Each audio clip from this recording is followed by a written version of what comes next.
नमस्ते छात्र मित्रों। आज इस पाठ में जितने भी छात्र सम्मिलित हैं, मैं उन सभी छात्रों का हार्दिक स्वागत करता हूं। ये 9वीं कक्षा के लिए मैं दूसरा ऑनलाइन पाठ ले रहा हूं। इसके पहले मैंने चांदनी रात ये कविता ली थी, उसका स्वाध्याय भी आपने लिखा था, लिखकर भेजा है। और मैंने उसमें जो भी आपकी व्याकरण की गलतियां हैं वो लिख कर दी है। जितने भी गलत शब्द हुए हैं वो आप फिर से लिखिए, नीचे अपनी कॉपी में लिखिए, क्योंकि दोबारा यह गलती न हो जाए। आप क्या करते हैं, गृह कार्य में, परीक्षा में, पेपर लिखते समय फिर वही गलतियां दोहराते हैं। इसलिए जो भी गलतियां हैं दोबारा लिखे, उसकी आदत करें। और लिखते समय देख कर लिखे कि आप मात्राएं सही लिख रहे हैं या नहीं। आज आपकी हिंदी की किताब में जो दूसरा पाठ है, बिल्ली का बिलंगुड़ा, तो यह पाठ ले रहा हूं, इसका अध्ययन करेंगे। बिल्ली का बिलंगुड़ा पाठ का नाम लिख लीजिए और लेखक का नाम है राजेंद्र लाल हांडा। यहाँ मैंने फलक पर भी लिखा है बिल्ली का बिलंगुड़ा और राजेंद्र लाल हांडा लेखक का नाम है। लिख लीजिए अपनी कॉपी में।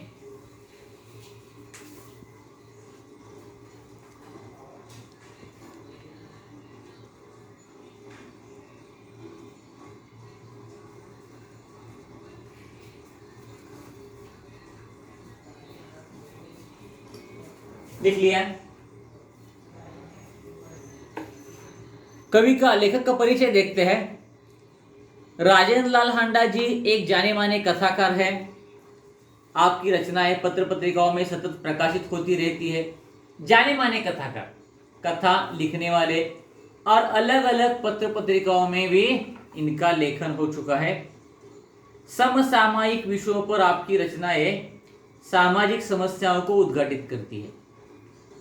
मतलब उस वक्त राजेंद्र लाल हांडा जी का जो जीवन काल है, उनके जीवन काल के वक्त जो भी सामाजिक विषय बने हैं, कुछ समस्याएं हैं, जो भी घटनाएं घटित हुई है, तो उन समस्याओं का समाधान करने की कोशिश उन्होंने अपने लेखन के द्वारा की है।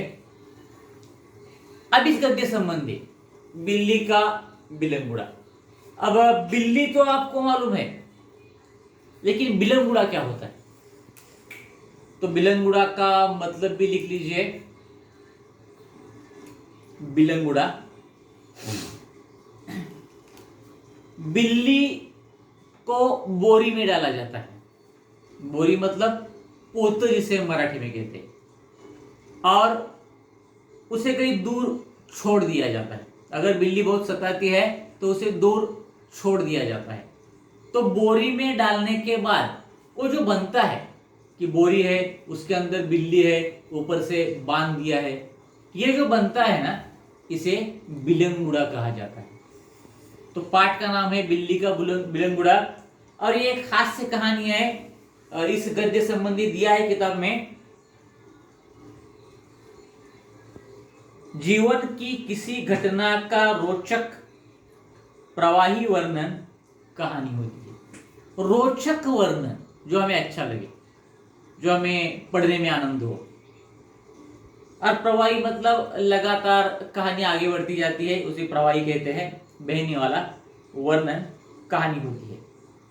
इसमें किसी सत्य का उद्घाटन होता है, किसी सत्य का उद्घाटन होता है, किसी रहस्य का उद्घाटन होता है। मतलब कुछ सत्य बाहर निकल आता है।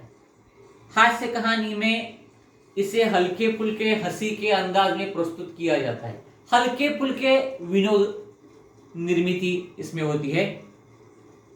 प्रस्तुत पाठ में लेखक हांडा जी ने हास्य के माध्यम से गलतफहमी, अब एक गलतफहमी शब्द है, मूल शब्द क्या है? गलतफहमी। हम गलतफहमी कहते हैं, लेकिन मूल शब्द है गलतफहमी। गलतफहमी मराठी में हम जैसे गैर समझ कहते हैं, गैर समझ। गलतफहमी के कारण उत्पन्न विशेष स्थितियों का वर्णन किया है। गलतफहमियों के कारण कई बार कुछ अलग ही बातें होती, लोग कहते कुछ है, हम सुनते कुछ है, समझते कुछ और ही है, तो गलतफहमी हो जाती है। कभी कभी ऐसा होता है कि जो आंखों से दिखता है वह भी गलत हो सकता है, मतलब हम जो समझते हैं वह गलत होता है। हमारी दृष्टि अलग प्रकार की होती है देखने की, इसलिए हमें गलतफहमी हो सकती है। तो गलतफहमी के कारण क्या स्थितियां उत्पन्न हुई है इस पाठ में दिया है। चलिए पाठ की ओर बढ़ते हैं। एक समय था जब घरों में बिल्ली का आना जाना बुरा समझा जाता था। एक समय था जब बिल्ली का आना जाना, घर में आना जाना बुरा समझा जाता था, परंतु आजकल की परिस्थिति के कारण पुरानी विचारधारा और परंपरा एकदम घपले में पड़ गई। आज थोड़ा सा आधुनिक विचारधारा लोगों ने अपनाई है। परंपरा, जो पुरानी परंपरा है वो घपले में पड़ गई है। वैसे घपले का मतलब तो गड़बड़ी होता है, गड़बड़ी, लेकिन यहां अर्थ है दूर होना। पुरानी विचारधारा दूर हो गई और आधुनिक विचारधारा को हमने क्या किया है, अपनाया है। ठीक है, वही विचार ठीक समझा जाता है जिससे काम चले, जिससे काम चल सकता है, वही विचारधारा अब सही समझी जाती है। पिछले दिनों हमारे घर में बहुत चूहे हो गए, बहुत चूहे हो गए थे। लेखक कहते हैं हमारे घर में चूहे बहुत हो गए थे, उन्हें घर से निकालने के बहुत देर प्रयत्न किए गए पर हमारी एक न चली। बहुत सारे प्रयत्न किए लेखक ने, लेकिन चूहा नहीं गया, चूहे घर में ही रहे। आटे और अनाज के लिए लोहे के ढोल बनवाए। लोहा आपको मालूम है, लोखंड, और ढोल का मतलब क्या है, ढोल अनाज रखने के लिए लोहे के बड़े डिब्बे। घर में अक्सर अनाज रखने के लिए अलग अलग प्रकार के डिब्बे हम रखते हैं, अलग अलग धातुओं के डिब्बे रखते हैं, लेकिन यहाँ अनाज रखने के लिए जो लोहे के बड़े डिब्बे होते हैं उसे ही ढोल कहा जाता है। ठीक है, शब्द आप अभी लिख लीजिए या बाद में लिख लीजिए। ये वीडियो आप पॉज करके, रोक कर भी आप फिर आगे देख सकते हैं, या पाठ होने के बाद मैं इस फलक पर जितने भी शब्द है उसका फोटो आपको भेजूंगा, आप सभी शब्द उस वक्त भी लिख सकते हैं। यह उपाय कुछ दिनों तक कारगर रहा। कारगर शब्द यहां लिखा नहीं है, मैं भी लिखता हूं, और पाठ के पीछे भी शायद इसका अर्थ दिया है। सफल, ऐसा उसका अर्थ है। कारगर क्या अर्थ दिया है, उपयोगी या प्रभावी दिया है। उपयोगी, प्रभावी, सफल भी कह सकते हैं हम। कुछ दिनों तक के ढोल में चूहे नहीं आए, परंतु आंख बचाव कर चूहे इन ढोलों में घुसने लगे कि कुछ अनाज निकालते वक्त ढक्कन अगर ढीला बैठ गया या ढक्कन निकालकर हमने रख दिया फिर ढकना भूल गए तो हमारी आंख चुराकर चूहे उस ढोल में घुसने लगे। इस समस्या पर कई मित्रों से परामर्श किया। परामर्श का मतलब क्या है, परामर्श पीछे दिया है शायद अर्थ, अगर पीछे दिया है तो मैं नहीं लिखूंगा, नहीं, हाँ, परामर्श करना मुहावरा है, पीछे दिया है। परामर्श करना, राय लेना, सलाह लेना। लेखक ने कुछ मित्रों से सलाह मशवरा किया। आखिर यह फैसला हुआ कि घर में एक बिल्ली पाली जाए। इस प्रस्ताव पर किसी को आपत्ति न थी। बिल्ली पालने का निर्णय ले लिया। चुनांचे एक बिल्ली लाई गई। चुनांचे का मतलब भी पीछे दिया है, इसलिए। चुनांचे का मतलब है इसलिए। एक बिल्ली लाई गई, उसकी खूब खातिर होने लगी, क्योंकि अभी बिल्ली क्या करने वाली है, चूहों का खात्मा करने वाली है। इसलिए लेखक और उनके घर के लोग उसकी बड़ी खातिरदारी करने लगे, उसे खिलाने पिलाने लगे। कभी बच्चे दूध पिलाते, कभी रोटी देते। उसने विधि पूर्वक चूहों का सफाया शुरू कर दिया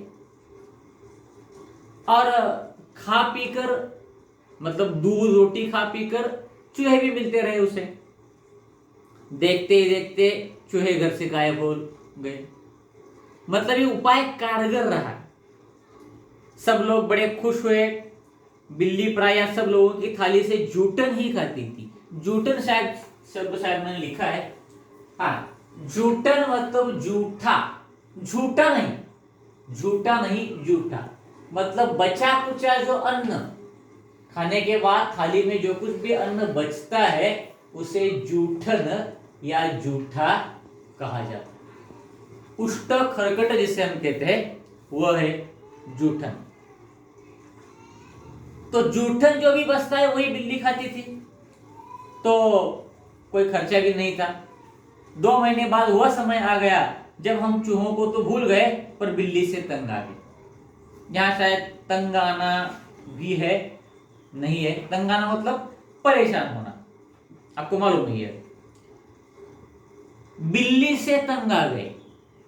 हमने सोचा चूहे तो खाली अनाज ही खाते थे, कम से कम परेशान तो नहीं करते थे, अनाज खाकर चले जाते। यह बिल्ली खाने में भी कम नहीं है और हमें तंग भी बहुत करती थी। खाने में भी कम नहीं थी, सब कुछ खाती थी, लेकिन तंग भी करती थी, घर वालों को तकलीफ भी देती थी। इधर उधर गंदगी करती होगी, या दूध की पतीले में अगर दूध है तो वो पीती होगी, किसी न किसी कारणवश वो तंग करती है, अन्न में मुंह डालकर खाती होगी। इस तरह से लेखक और सभी घर के लोगों को तंग करती रही, उसके प्रति हमारा व्यवहार बदल गया।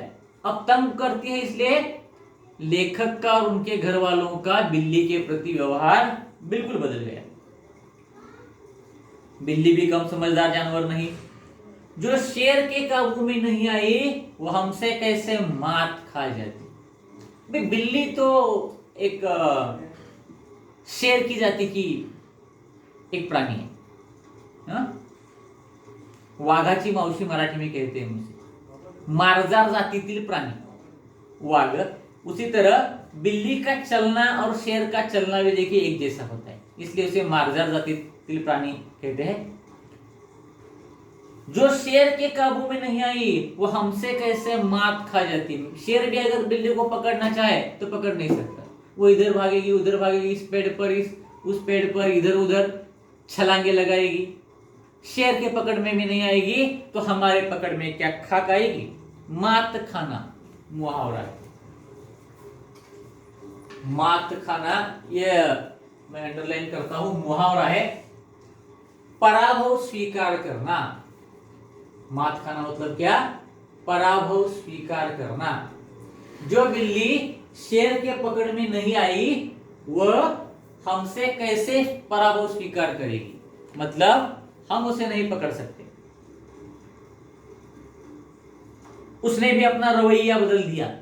रवैया मतलब अगर शब्द पीछे है तो देखिए, नहीं है, रवैया तरीका, तरीका या चाल चलन, मतलब दिन भर का जो भी उसका कार्य रहता है, खाने पीने का ढंग, तरीका, चाल चलन, वो सब बदल गया।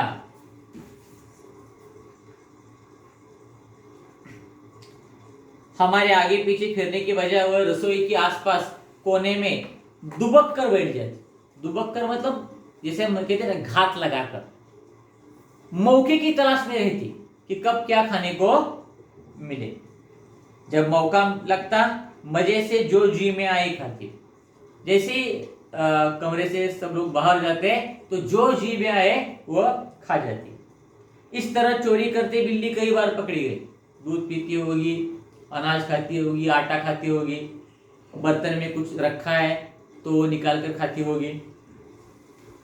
कई बार वो पकड़ी गई। एक दिन सुबह उठते ही मैं रसोई में कुछ लेने गया, देखता हूं कि कड़े हुए दूध का दही जो रात को बड़े चाव से जमाया गया था, बिल्ली खूब मजे से खा रही। रात को दही जमाया था, दूध का दही जमाया था, तो सुबह दही बन गया था जो बिल्ली बड़े चाव से खा रही थी। लेखक ने देखा। अब चिंता हुई कि बिल्ली से कैसे पीछा छुड़ाया जाए। अब चिंता ये नहीं थी कि चूहे से कैसे पीछे छुड़ाया जाए, अब चिंता ये थी कि बिल्ली से कैसे पीछे छुड़ाया जाए।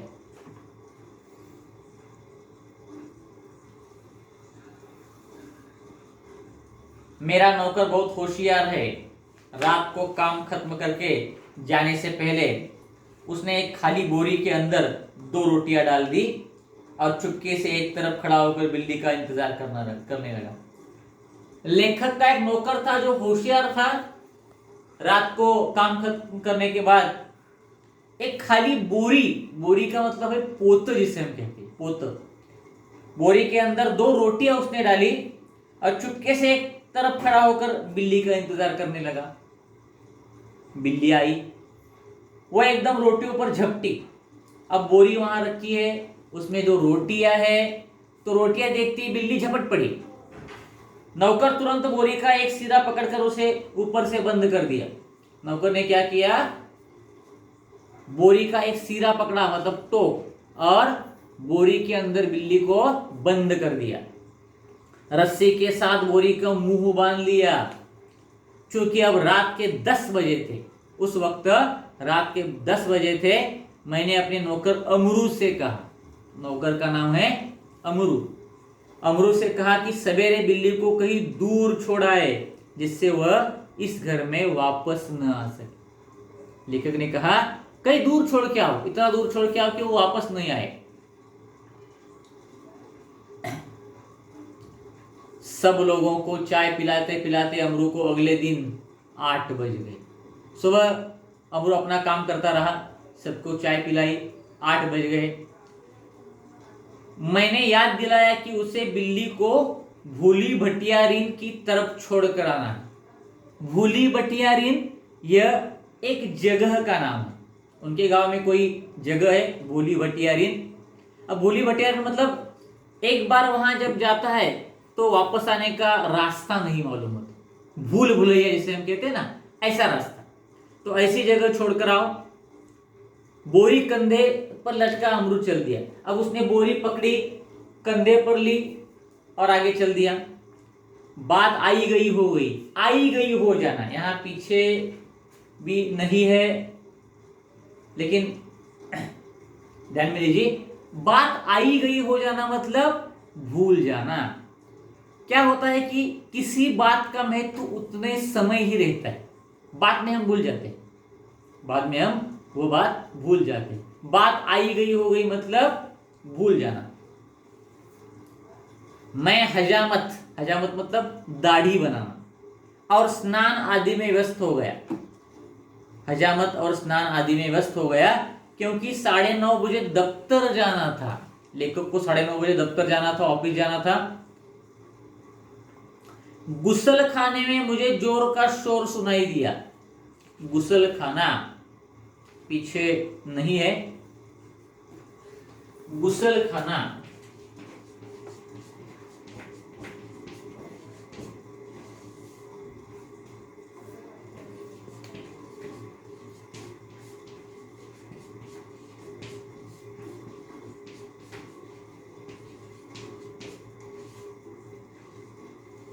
नहाने धोने का कमरा। गुसल खाना का मतलब है नहाने धोने का कमरा, जहां हम स्नान करते हैं, बाथरूम भी कह सकते हैं हम उसे। तो वहां शोर सुनाई दिया लेखक को। मैं नहाने में व्यस्त था और कुछ गुनगुना रहा था। गाना गुनगुना रहा होगा लेखक, इसलिए मेरा ध्यान उधर नहीं गया। गाना गुनगुना रहा था इसलिए शोर की तरफ लेखक का ध्यान नहीं गया। 2 मिनट के बाद फिर शोर हुआ। इस बार मैंने सुना कि मेरे घर के सामने कोई आवाज लगा रहा है। क्या आवाज लगाई थी? आपका नौकर पकड़ लिया गया है। अगर आप उसे छुड़ाना चाहते हैं तो छप्पर वाले कुएं पर पहुंचे। नौकर को कहाँ पकड़ लिया है? छप्पर वाले कुएं पर। कुएं को शायद छप्पर से ढका हो, तो छप्पर वाला कुआं उनके गांव का एक स्थान है, वहां पर आप पहुंचे तो आपके नौकर को आप छुड़ा सकेंगे। मैं हैरान हुआ कि बात क्या है, क्योंकि उन्हें मालूम था कि अमरू तो बिल्ली को लेकर गया था। अब हुआ क्या कि उसे किसी ने पकड़ लिया है। समझा शायद अमरू किसी की साइकिल से टकरा गया होगा, हो सकता है अमरू किसी की साइकिल से टकरा गया होगा, शायद साइकिल वाले का कुछ नुकसान हो गया और उसने अमरू को धर पकड़ा हो, यह भी बात हो सकती है। रही आदमी इकट्ठे होने की बात, यह काम दिल्ली में मुश्किल नहीं। आदमी इकट्ठे होना या दिल्ली में कोई मुश्किल बात नहीं है, ऐसा लेखक कहते हैं। फिर करोल बाग में तो बहुत आसान है, जहां सैकड़ों आदमियों को पता ही नहीं कि वे किधर जाए और क्या करे। करोल बाग यह भी एक स्थान है दिल्ली का। तो यह करोल बाग में यह बिल्कुल मुश्किल बात नहीं है। कई ऐसे लोग वहां होते हैं, उन्हें मालूम ही नहीं होता कि हम कहाँ जा रहे हैं, किधर जा रहे हैं, क्या करने जा रहे हैं। इतनी भीड़ होती है वहां। खैर, उधर जा ही रहा था कि रास्ते में खाली बोरी लटकाए अमरू आता हुआ दिखाई दिया। अब उस स्थान पर जा रहा था लेखक, तब अमरू ही आते हुए दिखाई दिया। वह खूब खिलखिलाकर हंस रहा था। उसे डांटते हुए मैंने पूछा, अरे क्या बात हुई?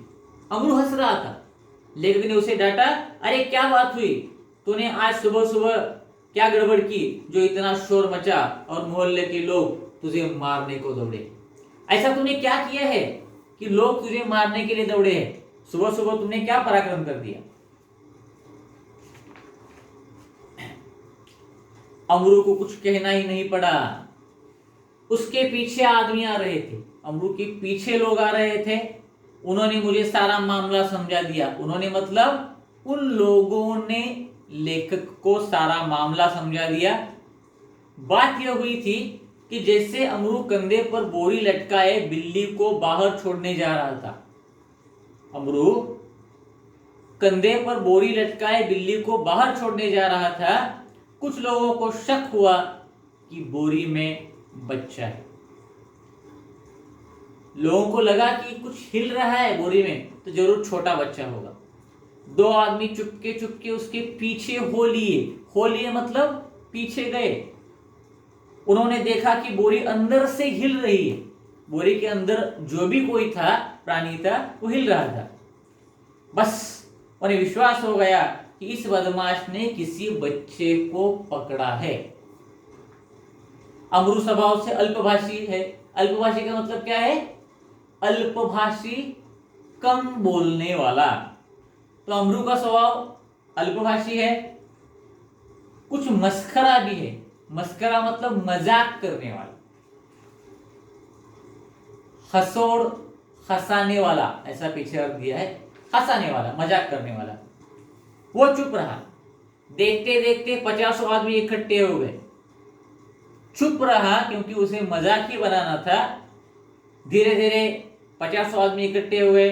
इनमें से एक चिल्ला कर कहने लगा, घेर लो इस आदमी को, यह बदमाश उसी गिरोह में से है जिसका काम बच्चे पकड़ना है। गिरोह का मतलब दिया है पीछे, समूह। लोगों को शक हुआ। एक ने कहा कि अरे ये वही आदमी है जो बच्चे पकड़ने वाली जो टोली है। गिरोह मतलब समूह या टोली। उसी टोली में से एक आदमी दिखता है, बच्चों का अपहरण करने वाला। उस जगह से पुलिस थाना भी बहुत दूर नहीं था, पुलिस थाना पास था। तो एक आदमी लपक कर थाने गया, मतलब तुरंत गया, और वहां से थानेदार और एक सिपाही को बुला लाया। थानेदार मतलब क्या? जो पुलिस थाना होता है उसका प्रमुख, जिसे हम इंस्पेक्टर भी कहते हैं। थानेदार को इंस्पेक्टर कहते हैं। थानेदार को और सिपाही को बुला लाया। थानेदार को देखते ही एक उत्साही दर्शक अपने कुर्ते की बाह ऊपर चढ़ाते हुए बोला, कुर्ते की बाह ऊपर चढ़ाते हुए बोला इस तरह से, दरोगा जी। अब यह भी एक थानेदार का समानार्थी शब्द है, दरोगा जी। ऐसा नहीं हो सकता कि आप इस बदमाश को चुपचाप यहां से ले जाए और कानूनी कार्रवाई के आड़ में इस हवालात के मजे लेने दे। बहुत उत्साही था। उसने क्या कहा, आप इसे ऐसे नहीं ले जा सकते और कानूनी कार्रवाई के आड़ में उसे जेल के सलाखों के पीछे बंद करे, फिर तो कोर्ट केस बन जाएगी, फिर वो छूट भी जाएगा। तो ऐसा आप नहीं कर सकते, उन्हें सजा हम देंगे। पहले इसकी जी भर के मरम्मत होगी, हम सभी लोग मारेंगे उसे। गजब नहीं है कि भरे मोहल्ले से बच्चे उठा ले जाए, फिर उसकी क्या मजाल कि भरे मोहल्ले से वो बच्चे को उठा ले जाए। 2 दिन हुए, पास वाली गली से एक बच्चा गुम हो गया। 2 दिन पहले ही पास की गली से एक बच्चा गुम हो गया था। देवनगर से तो कई उठाए जा चुके थे। देवनगर एक हिस्सा है, एरिया है उनके गांव का, वहां से कई बच्चे उठाए जा चुके हैं। आप बाद में इसके साथ जो चाहे करें, पहले हम लोग इसकी पिटाई करेंगे। आप बाद में कुछ भी करें, लेकिन पहले हम लोग इसकी पिटाई करेंगे। भीड़ में से 10 ने इस सुंदर प्रस्ताव का समर्थन किया। 10 लोगों ने ऐसा ही कहा कि हम इसकी पिटाई करेंगे, और लोग अमरू को पीटने के लिए मानो तैयार होने लगे। बहती गंगा में हाथ धो लेते हैं कुछ लोग, और कुछ लोगों को यह भी नहीं मालूम होता कि अरे इसे क्यों मारा जा रहा है, बाकी लोग मार रहे हैं इसलिए हम भी मार रहे हैं। तो कुछ ऐसे उत्साही होते हैं, तो लोग अमरू को मारने के लिए तैयार हो गए। ठीक है विद्यार्थी मित्रों, मैं यहां रुकता हूं। आधा पाठ तो लगभग हो चुका है, बचा हुआ आधा पाठ और उसके नीचे जो स्वाध्याय दिया गया है, उस स्वाध्याय के बारे में अगली तासिका के वक्त हम चर्चा करेंगे। तब तक नमस्कार, धन्यवाद।